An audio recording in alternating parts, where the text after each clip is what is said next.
All right, now, throughout the first 35 years of my life, there was 4 things that I was aware of that made me who I am. And I want you to remember these 4 things because they're very important when you're striving for success. One of the things is perception. Perception is key when you're striving for anything. If you don't have things in the right perspective, it can affect your happiness, it can affect your drive, it can affect the way you feel about yourself.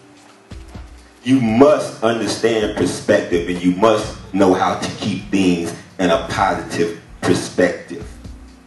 There's many people out here that don't understand that rule. There's a lot of successful people out here that are upset because they want to compare their success to someone more successful than them. Keep things in perspective. There's a lot of things about perspective that I can get into, but I don't have the time. But just know that you must keep things in a positive perspective. The second thing that I want you to understand is balance. Balance is the most single one word that I can tell you when it comes to importance, when it comes to success, when it comes to striving for your goal. Without balance, everything falls apart. Without balance, you have no way of measuring if you're doing too much or not enough of something. So you must keep things in perspective, and with that being in mind, you must understand balance. The third thing is confidence. Without confidence, you don't do things just quite as well as you would have. When you're unconfident about something, you got to worry about that and then the task at hand. The person that's confident don't have to worry about who's watching, what they're going to say. I don't care what y'all say about me up here because I'm confident. I done did my thing.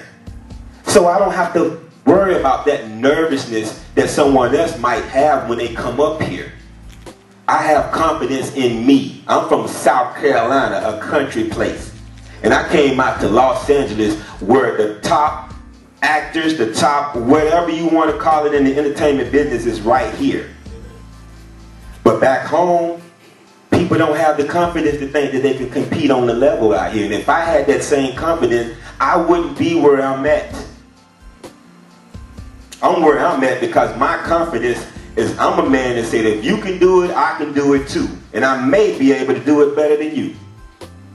But what I won't do is I won't sit here and just feel since I'm from South Carolina or since someone have a more privileged background or a better start than I have, whatever reason it is, I'm not buying into it. God made me like he made you. So I'm going to keep my confidence, and confidence is key. The fourth thing is faith. Now, without faith, everything falls apart. Without faith, the game ain't the game anymore. Now, there's a lot of people that go to church every Sunday. They come here, they pray. God, please heal me with this. I need that. I'm having faith that it'll happen. You may have faith, but you're not practicing faith. From the day I got here out of boot camp in 1999 to today, I have a journal of every event that I've done. That's why when you read my first 45, you have exact dates in the book. Because I knew what God was going to do for me. I had that faith. I was displaying that faith. I didn't just have it. I didn't come here and just play church. I did the thing. I knew it was going to happen. So when it was time for me to write that book, I wrote that book literally writing it 6 months. It didn't take long. Because of 15 years of a journal log that I kept. That's displaying faith. Now, when you read the book, you're going to find out it's a little country boy from South Carolina that had big dreams at a very young age. But what I didn't know even up until the point I was writing the book is how perfect God had synchronized everything in my life. Amen. And I knew everything was for a reason. So now let me get into my first 35. I was born 1976 as George Cornelius Wedman in Lawrence County, which is a small town in Lawrence County called Clinton, South Carolina. Now, when I was born, my grandmother, she didn't want a daughter. She wanted she didn't want a son. She wanted a granddaughter. But when I got here, I was all she could think about. So she pretty much took me from my mother. So I'm constantly with my grandmother. My great-grandmother lived up the street. And when they didn't have me, I'll be with my mother. So I'm constantly bouncing around, learning and being nurtured and being loved by different energies at the beginning of my life. But I didn't understand it. I just knew it was love from different parents. By the time I was 6, my mother was remarried to my stepfather, who she's still with to this day. And we moved, for some reason, every 3 years, we moved to a different spot within Lawrence County. I didn't understand, why are we moving so much? Every time I moved, I had to reinvent myself. I had to let people know that I'm here. I had to fit all in again.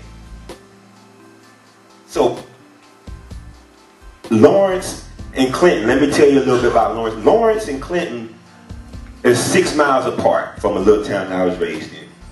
They are rivalry towns. The football teams are rivalry. The people are rivalry. If they meet somewhere, they're going to fight.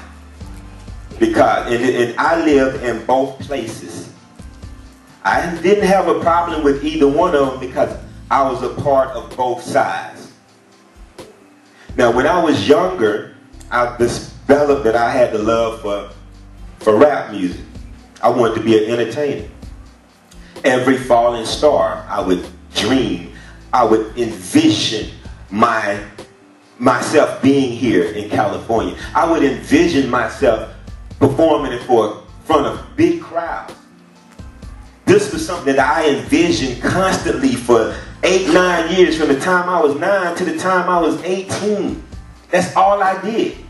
I was constantly projecting my desires out into the universe. You understand what I'm saying? Yeah. You may call it prayer, some people may call it meditation, but it is the same thing. You put what you want out into the universe, and the universe will respond. Whether you miss that is up to your interpretation. Because a lot of people live life, but they don't observe it. And when you don't observe life, you will miss things. Now, I didn't know why God was sending me somewhere every 3 years. I didn't really believe that I would be a star and be out in California. I wanted it bad. I wished for it, but I really think it was going to happen? Not really. No one from South Carolina, from around where I was from, no one was ever famous. No one ever made it out. So yeah, they was dreams, but you didn't think it would really happen. But when I put it out into the universe, and I continue to do it, here it comes. Whether I want it or not, now I put it out there. By the time I was in 12th grade, a recruiter came to me, a Marine Corps recruiter, walked up to me and said, what you trying to do with life? I'm trying to go to school. What I'm not trying to do is go into the crazy Marine Corps, so I don't even know why you even beelined over here to talk to me. The man said, can I come home and speak with you at your house about what it is that I want to talk to you about?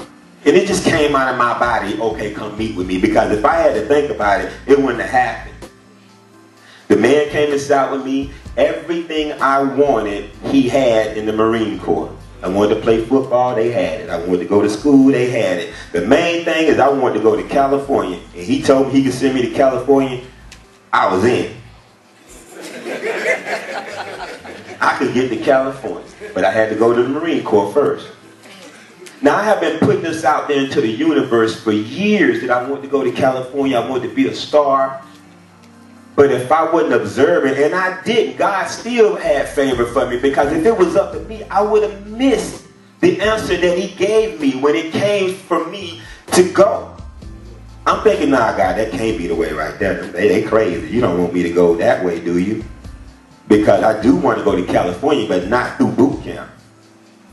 But that's the way he had for me. And what I'm trying to tell you is when you put something out there into the universe, it's very easy if you think with your own mind, this ain't the way God had it for me, because I can't understand it. I'm trying to make sense out of what God is doing. I'm trying to do God instead of doing me. So I didn't understand it.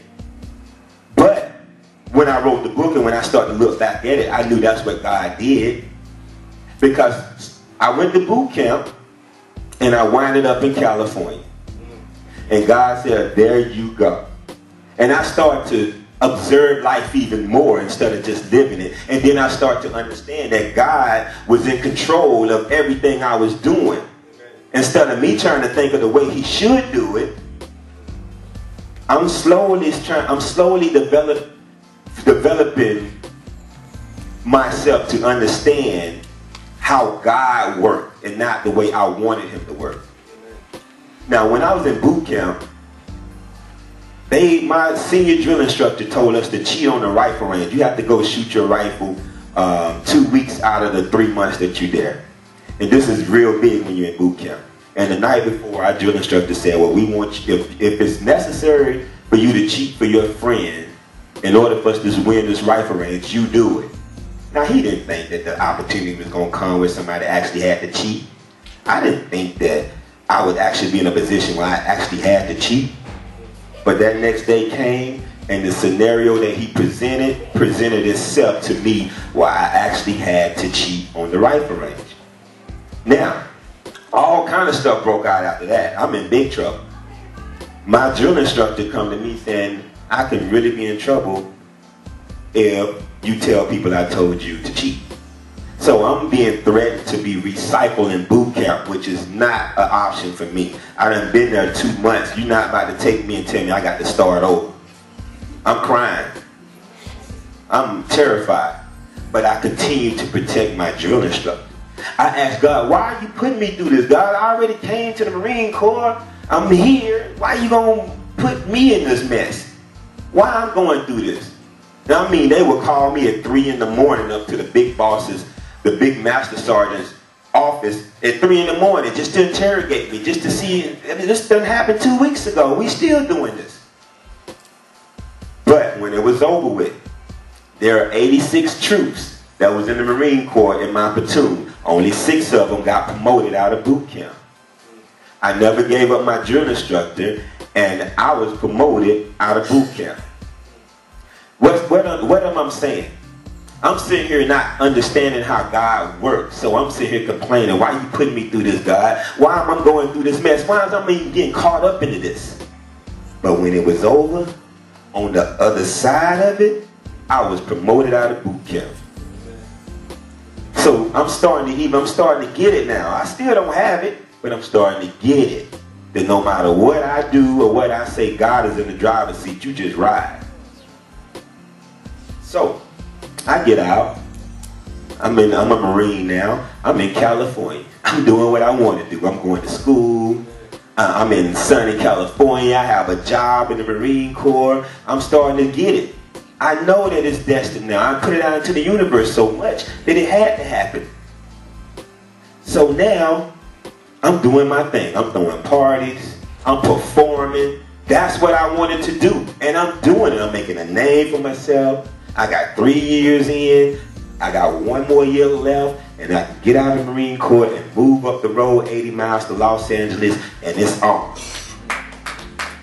Everything is working out.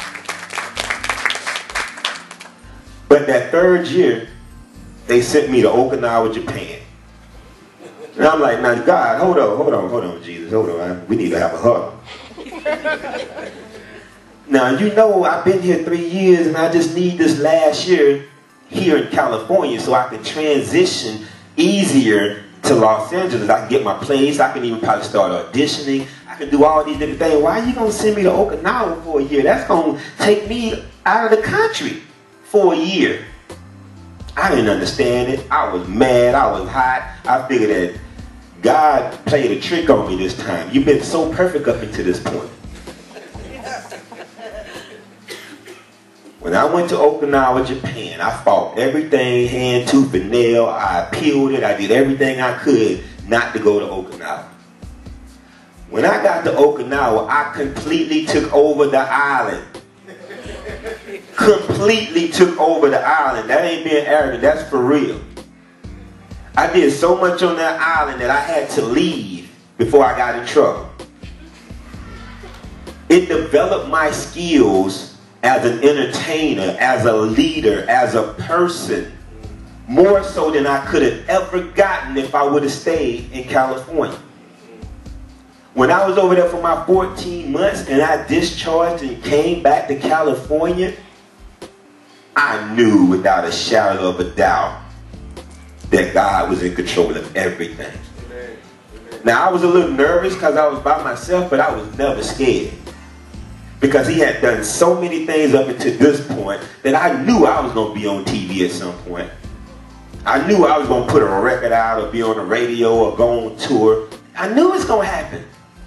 That's when I started my log when I got to California in 1999 in August. Because I knew it without a shadow of a doubt it was going to go down. I need to go ahead and document it for my kids so when they see this, they'll know.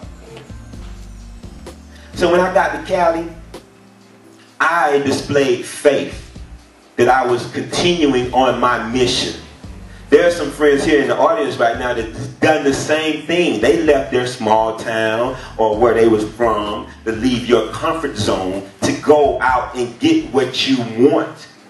There's a lot of people in South Carolina that got faith. As long as they don't have to display it and go out and be by themselves. They can have faith all day on the front porch. But if you got to leave, oh, whoa, if I got to get on a plane, oh, whoa, whoa, whoa, that's when faith changes.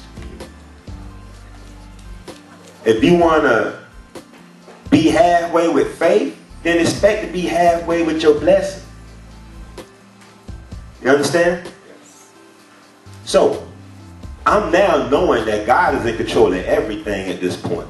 Nothing can go wrong. There's no reason to question him. Things that I wanted to do is going exactly the way it was planned. I'm auditioning, I'm performing, I'm jumping on any stage that I can because I'm being aggressive. I didn't have time for anything that wasn't with what I was trying to do here. I had no time to play around. I wasn't playing PlayStation. I had no time for that. You have to be that adamant to become what you want. Once you put it out into the universe, like they say, faith without works is dead. Okay, well, it's the same thing. You put it out into the universe, you need to then observe. Because if you don't observe, you will miss the opportunity to go to the Marine Corps like I did. When the man beeline for me, I would have just been ignorant and just shut him out. And then go to the Marine Corps, and who knows where I would have wound up then. Because I wanted to think. After I put it out there, I wanted it to come back the way I wanted it to. So everything has been perfect in my life up until the point where now I'm ready to audition for speaking roles. I done did the music. Now it's time for me to be on the big stage with everybody. So for a whole year I was auditioning. I didn't get anything. Starting to get discouraged. Okay, I went to audition for this show called My Name is Earl. They wanted me to be a prison guard on this show. I walked in there. There was all old white men sitting in there ready to audition. There was one black guy. He was a chubby dude with an afro. His name was Craig First. He was the only other guy that was anything similar to me. I come in there with braids. Got dreads now, but I had braids then. I know I'm not in the right place to be the prison guard. So I walked in there, they looked at me like, what I'm doing here? Now I'm looking at me like, I don't know. So I went in to audition anyway, and they said, you have the wrong script. We changed the script to something different. So now I'm like, this is a total disaster. First of all, I'm out of place. I don't look like a prison guard. No one here looks like me. And I've auditioned, and then they gave me another script to go over. Oh, this is a disaster. This is a waste of my gas and my time. So I figured since I'm going to do it, I might as well just do it and do it animatedly. So I just made myself real country, went back and I performed the lines. They were laughing. They made me feel like I did a good job, but I know Hollywood. They just did that to kind of make me not feel so bad about the situation. I know once I leave, they're going to start back to resuming to regular casting. I gotta admit to you, church, I left there for the first time since the time I got back from Okinawa, Japan. That was the first time, excuse me, that was the first time I questioned God. I said, God, now look at here. I've been rolling with you, I'm with you, you have been superb up until this point, God. And I don't mind going and auditioning for things and not getting them. But I do mind going for something that I know I have no way and no chance of getting. That was a waste of my gas, God, and my time. There was no debate with me that was a waste of my time and my audition. Because there was no element that was adding up. I went home, I fixed me something to drink, and I sat on my couch. 30 seconds later, my phone rang. It was my agent. I picked up the phone and she said, congratulations, you booked My Name is Earl.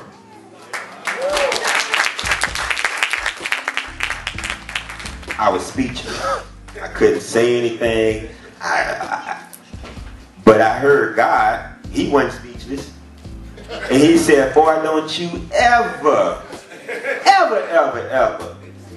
doubt me. And then from that point on into today, that never happened.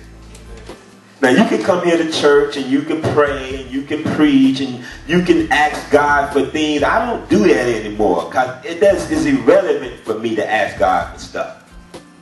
Because he's going to do what he wants to do in my life anyway. When I felt that I had no chance at something, he showed me what you think is not controlling anything. You just live life, let me control it. You can't control it.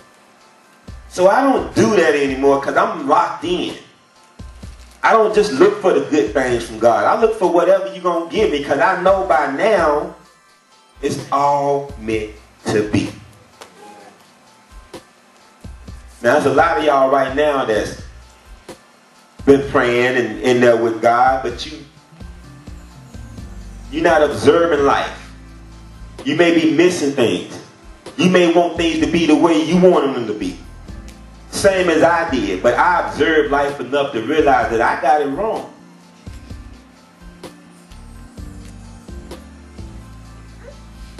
Now, I only have a few more minutes.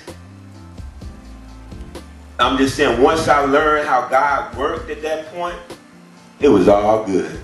I done went on to do everything that I wanted to do and more. My bucket list is done, and I'm only 35. I've done everything that I wanted to do already. I'm trying to think of something new now. Now, throughout my journey, this is a message I want to deliver to the church for 2013. Throughout my journey, I've been on 2 world tours. I've performed all across the world. I've rapping and acting, commercials, anything, doing entertainment.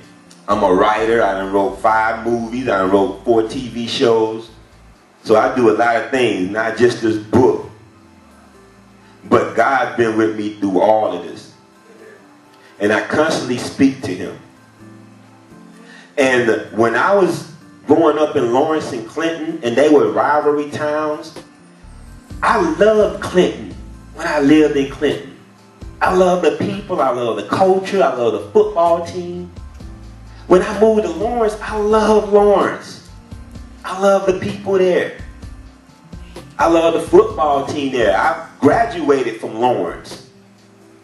But they was in their own prospective family.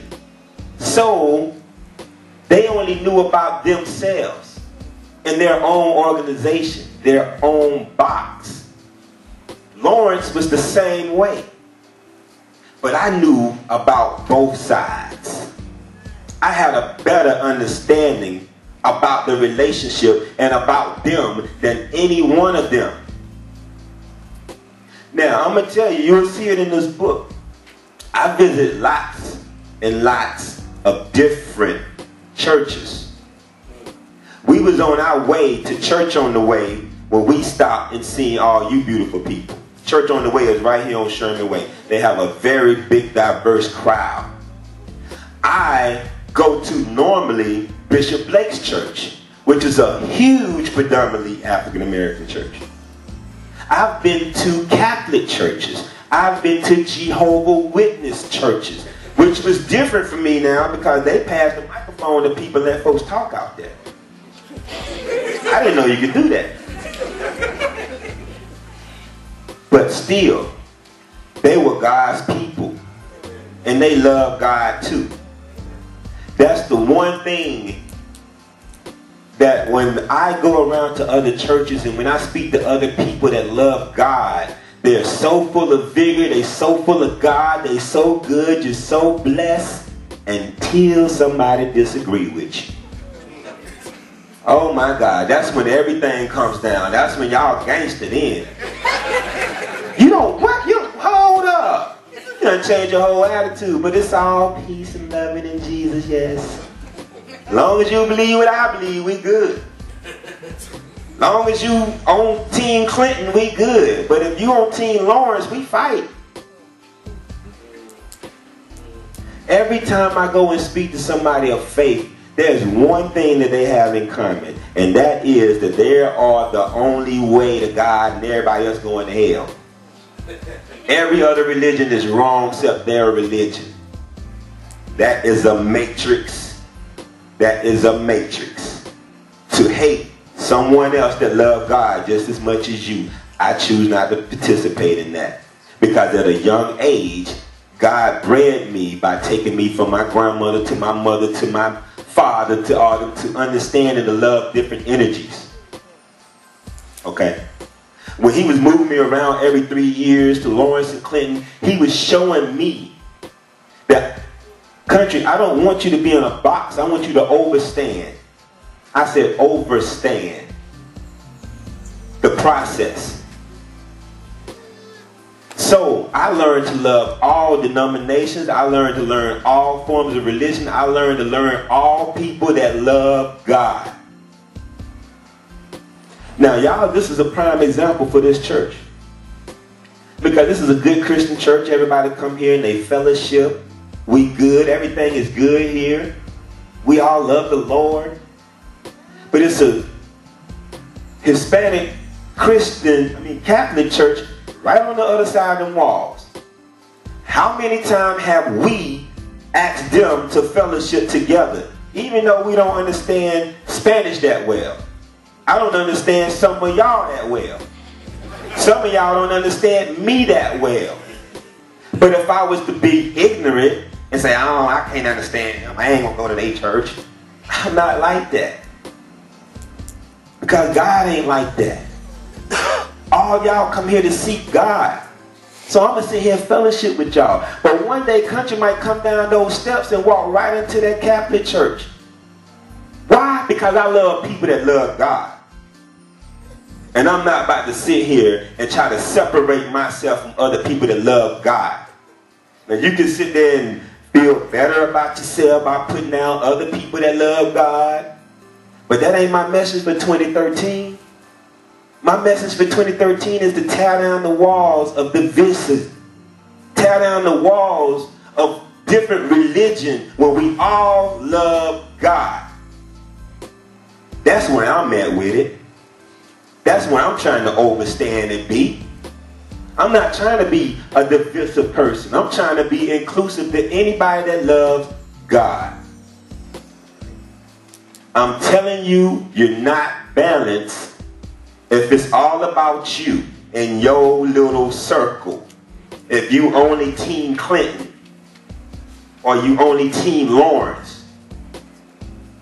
But the person that's both teams understand. A player from a team could never know as much as the commissioner of the league.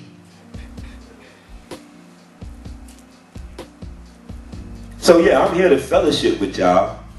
But for 2013, I'm telling you to come out of your box and love all people of God, whether or not it matches up to your way of thinking. Because it's very easy to find a reason to hate somebody. Like I said, Lawrence and Clinton, they was perfectly good people. But they found a reason to separate themselves. They found a reason to go at it. Y'all red, we green. So let's go at it. So I just wanted to leave y'all with that. I'm gonna have the books outside for anyone that want to purchase the books. I could take cash, or I could take the little swipe thing that they do on the phone now. You know. And if you can't get one this week, you can get one next week. But thank you for having me.